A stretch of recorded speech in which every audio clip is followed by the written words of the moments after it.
ડોશી બોલે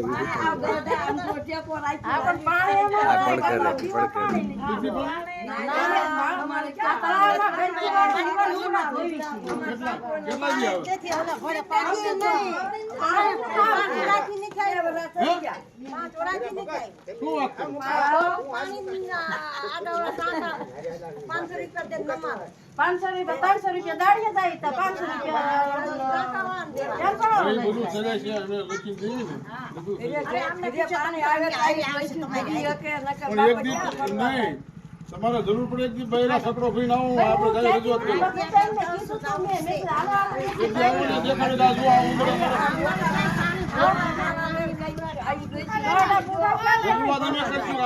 માળા ફેરવાનો ટાઈમ છે પાણી સારું પડે